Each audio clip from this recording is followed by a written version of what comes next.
پروسه کال یو سیک راو، یو سیک راو کېناستو، سال خیر شه ویل بچی مې نهر دی او دړی اوړه راته پکار. سیک اوس خدای خبر دړی اوړه په څو کېده، خو ما 50 روپۍ ورکړي، مالزه بچی اوړه پې والی. یاره سیک داسې ځي او ما ته ګوري، داسې ځي او ما ته ګوري. 3 ورځې پس مې بیا هغه سیک ولیدو، ما ته وایي ته ملا یې؟ ما یې ملا یم او که بلا یم، څه پوښتنې کوې؟ ملاتوب نشته، ګڼکپي ده. ویل زما د اړه په بیه اغستی دی، ما خو داسې سړی نه و لیدلی لکه دا ته چې مال بس پرېږده بچه. تا یو ټکی وکړو چې بچی مې نهر دي، نو که سیک وي او که هر څه وي د خدای بنده خو وي.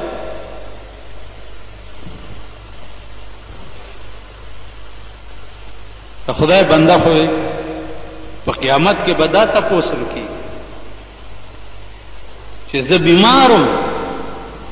ته به ورته داسې ولاړې.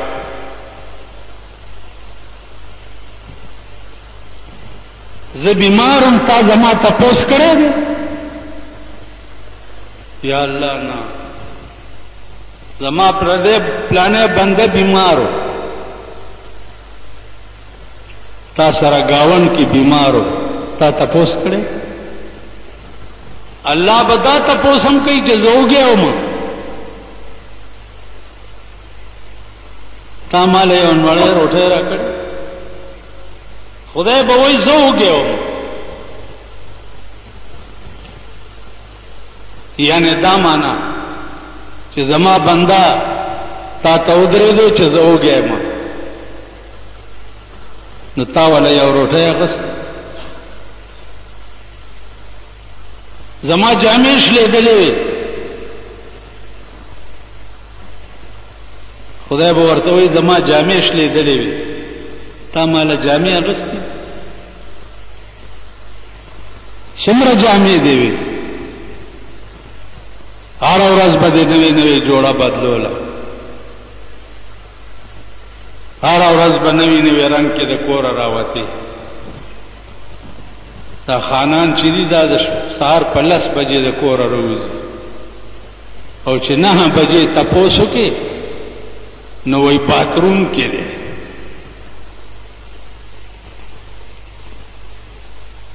څوک وایي باتروم کې دی او څوک وایي لیټرین کې دی. خو هلکه وایي چې ټټای کې دی، د پیرنګي بچیا باتروم ماتروم سے یاد ہے اور لیٹرین سے یاد ہے، خواہ ٹٹائی کے لئے غل کئی.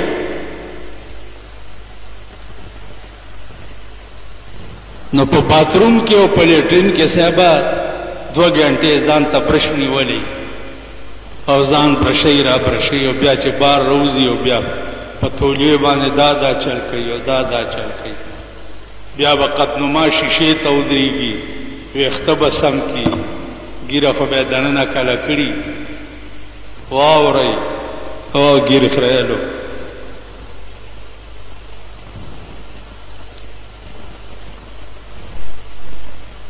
مسله دا ده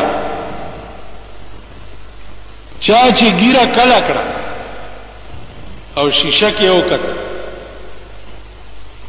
یا قدنما شیشې ته ودرېدو چې زه خو ډېر ښایسته ښکار، خو که په ګیره کړې دوی دا ووایي چې زه ښایسته ښکارم، په ټکي کافر شي.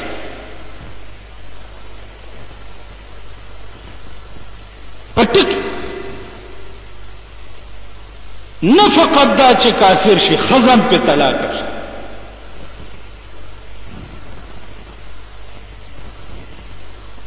دغسې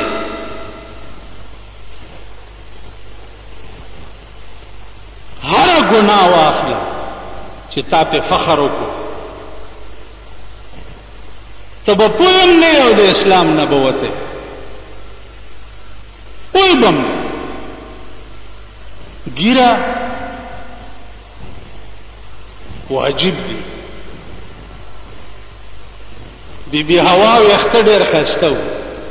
و د آدم علیه السلام وویل چې یا الله داسې ویښته مال هم راکړه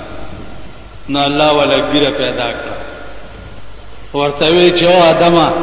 د بی بی حوا زینت چې دی د سر ویښته دي او ستا زینت دا ګیره ده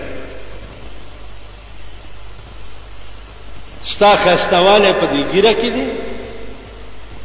او د هغې ښایستهوالی د سر ویښته بعضې سړی وایي ښځې نه به تپوس وکړم نه چې ګیره پرېږدم که پرېنږدم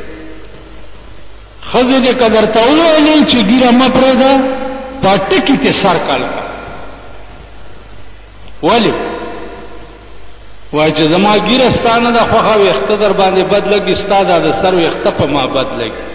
سر ته کل کو دونای سر به ګرځي ستا پلار د ښځې جواب کولی شي او بیا په دې دور کې په دې ملک کې په دې ذلیل ملک کې ته د ښځې جواب کولی شي ښځې ته ویلی شي ته چې دا کار مه کوه ښځې خو دومره لرې لاړې چې ستا غور نیکه د قبر نه روځي واپس پې رانه وایي 50 کاله وشو د پاکستان جوړېدو په 50 کاله کې د ښځو شاپینګ نه ختمیږي شاپینګ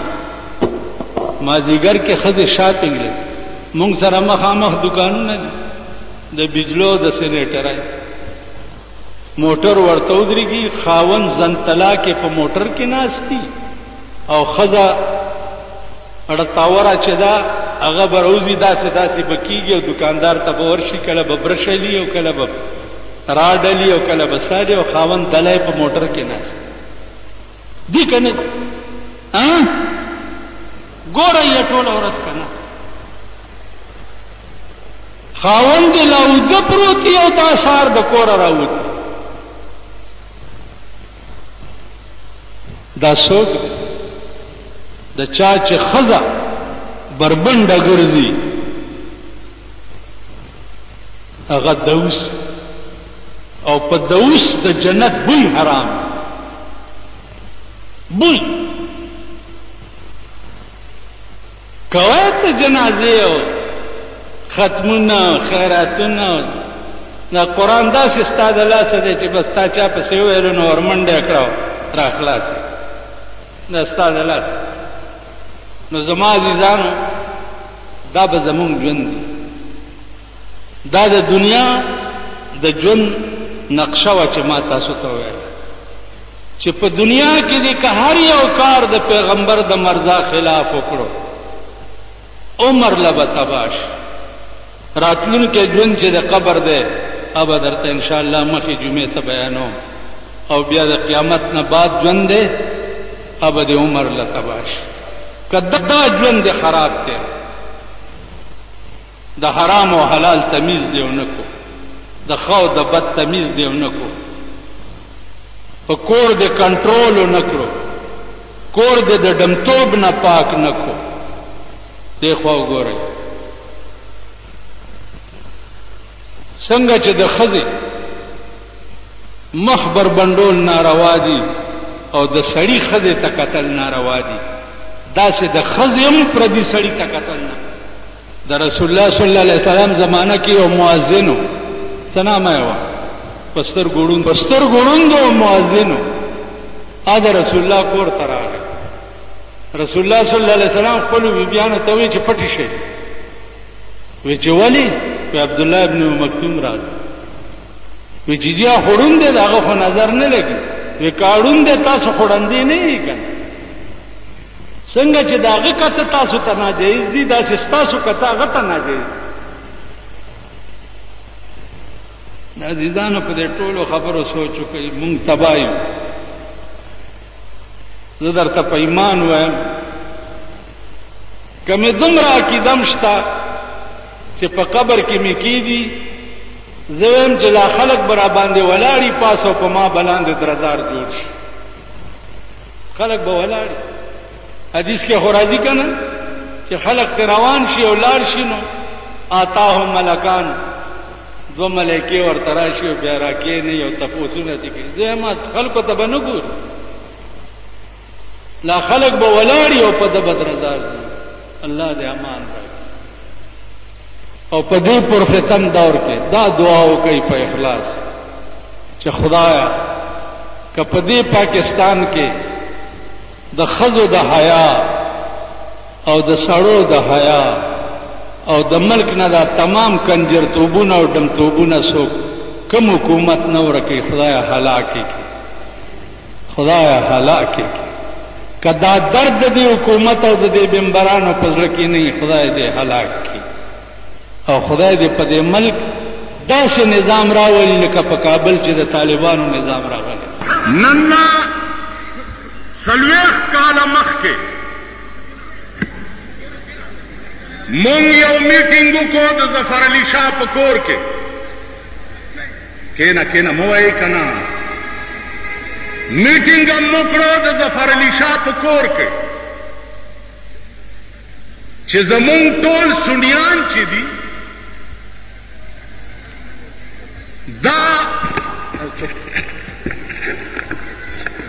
دا د شیعو ماتم خانو ته ځي د هغې جلوسونو سره رواني او د سنیانو ښځې امام باړو ته ځي او د هغې په جنډو پورې ګوډاګي تړي دې دپاره چې زما ظلم شي راځئ چې د دې څه غور وکړو